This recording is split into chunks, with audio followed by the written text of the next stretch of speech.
In 2019, Capcom released a remake of Resident Evil 2, reimagining the core story and gameplay elements from the original 1996 release for a modern audience.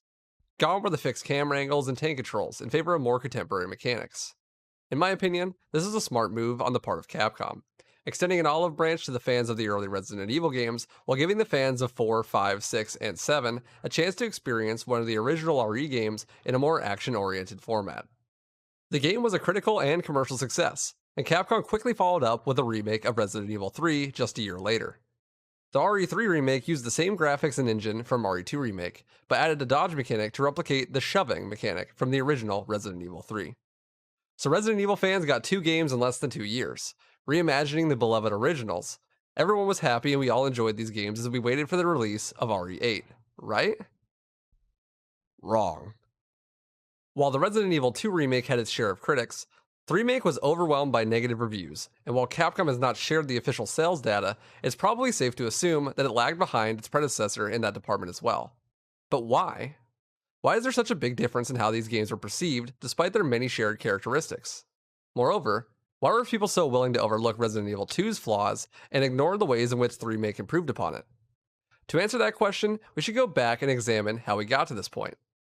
In 1996, the developers at Capcom released a new title unlike any other: Resident Evil. Resident Evil overcame the technical limitations of its era, and its innovative gameplay mechanics laid the groundwork for an entirely new genre of gaming. Fixed camera angles, item management, and horror became staples of early RE games, and inspired other famous franchises like Silent Hill and Fatal Frame. Fast forward to 1998, and the next game in the series is born, featuring improved mechanics and more content, slightly shifting the tone from pure horror to something more action-oriented, but staying true to what the fanbase they had created was hoping for and expected. After the success of Resident Evil 1 and 2, Capcom greenlit the production of two new Resident Evil games. One, a spin-off, and the other one, a direct sequel to 2. The sequel was to be developed for the Dreamcast, featuring Claire and a mysterious island. The spin-off game would feature Jill Valentine fighting inside Raccoon City during the events of RE2. However, Sony bargained for the rights to the next mainline Resident Evil game, and the titles for these games were switched. Hence, Resident Evil Code Veronica for the Dreamcast, and Resident Evil 3 Nemesis for the PlayStation. The originally planned spin-off was now to become a mainline title. This new mainline game would end up being even more action-oriented, and horror would take another small backward step in the series. Even with these unexpected changes, fans seemed to really like this new Resident Evil. During this production, Capcom also greenlit the next game in the franchise, Resident Evil 4. The game was to be made for the next console generation and had to do something new and exciting to break what they felt like was a stagnating formula. At this point, Capcom was faced with the dilemma of having to expand their consumer base while trying to stay true to the roots of their series and maintain their artistic integrity. In the case of Resident Evil, they created a market for fixed camera angle survival horror games. Then it decided that they could expand their market by adding in more action elements and breaking free from the fixed cameras. After all, action games have a much larger market than horror games.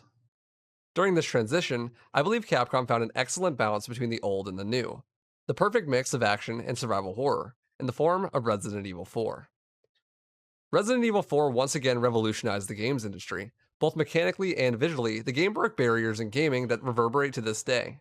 Specifically, its use of the over-the-shoulder, third-person camera bridged the gap between the tense environmental exploration of the third-person games with the smoother combat of a first-person shooter.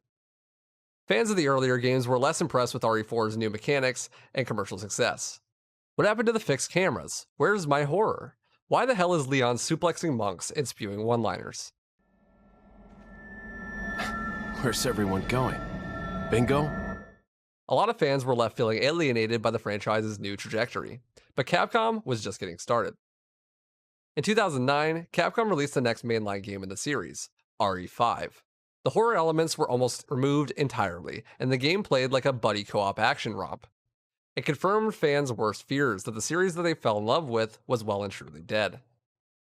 As far as Capcom's bottom line was concerned, this was no issue. Resident Evil 5 to this day is still the highest selling Resident Evil game, and is beloved by many. Not for what Resident Evil was known for, but for what Resident Evil would be known for from then on: action. Capcom wanted to expand their market, and it worked. But from that hubris came RE6. Without going into too much detail about why RE6 was such a massive critical failure, it's clearly the black sheep of the franchise, reviled by old RE fans and new RE fans alike. It was a massive setback for the series, and it is unclear what the future held for Resident Evil. Recognizing their mistakes, Capcom pivoted back to their survival horror roots with the release of Resident Evil 7 in 2017. I view this game as a true peace offering to fans of survival horror. RE7 showcased a new first-person perspective, VR support at launch, and plenty of scares. In spite of this clear return to horror themes, the linear gameplay was reminiscent of 5 and 6. Fans were mixed about this new title, and not sure whether to trust that Capcom would restore the series to its former glory. Shit,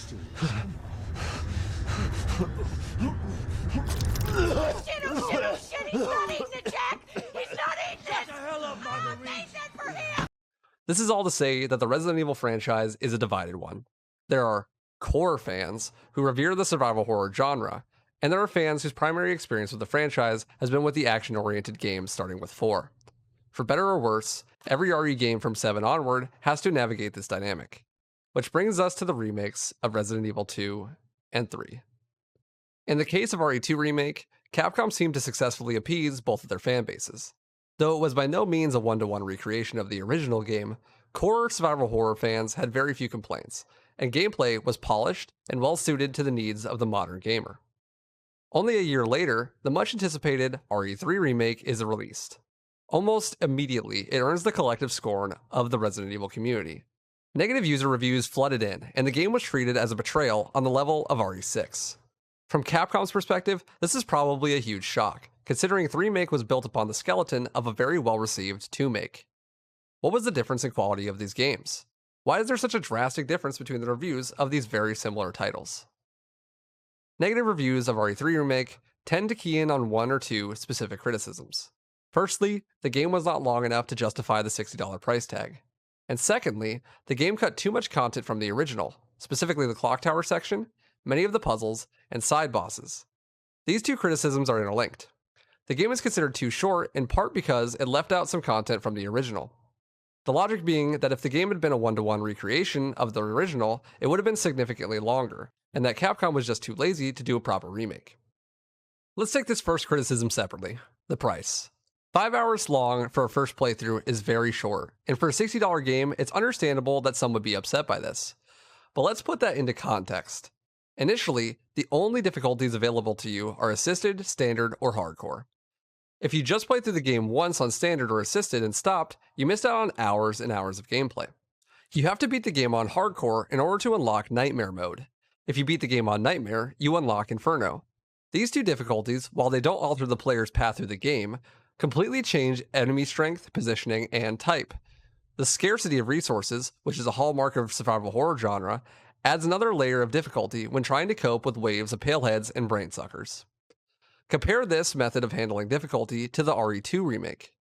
Initially, the playthrough takes about 8 hours, and subsequent playthroughs only get easier. There are only 3 difficulties, including Assisted, and these difficulties are only different on the basis of when you could save and the HP and aggression of enemies.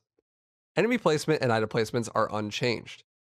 RE3 helps you manage the increased difficulty with optional items that increase the player's survivability, such as bonus health, more efficient ammo creation, and larger dodge windows. You unlock these items by playing the game on lower difficulties and completing challenges, then buying them in a shop.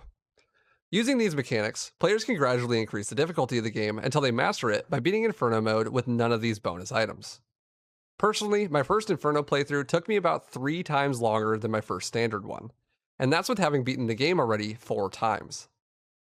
In fact, these difficulties add so much content to the game that I believe Nightmare and Inferno are the way the game was intended to be played.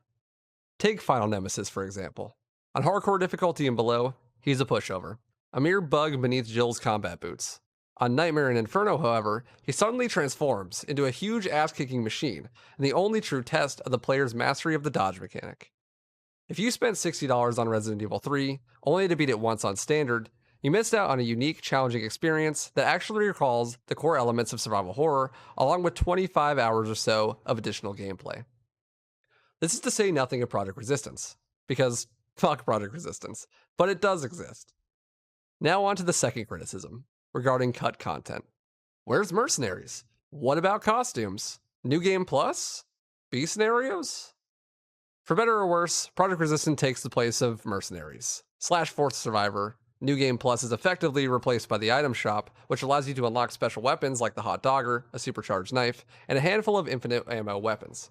The lack of costumes relative to RE2 is undeniably disappointing, but it's hardly the difference between a 6 out of 10 and a 9 out of 10 game. In regards to additional content, RE2 Remake didn't really do its B scenarios justice either. They're only different for about the first 20 minutes or so of gameplay. Once you get to the basement, the new playthrough is almost exactly the same until the final boss. You get one extra gun, one new starting location, and one new boss. The new guns are neat, but they essentially just replace the basic pistol.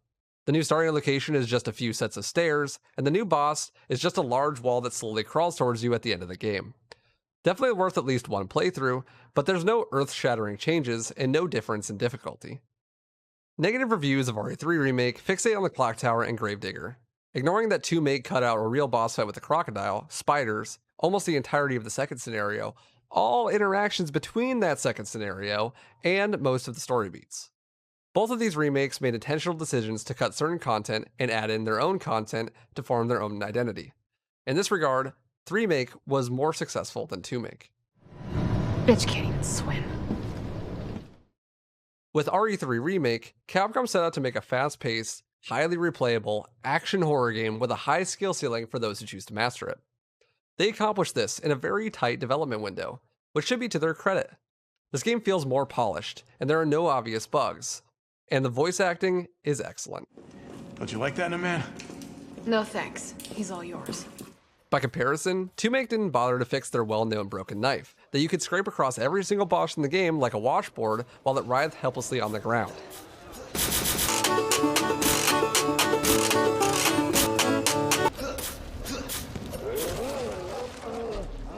The script and voice acting were both overwritten and subpar.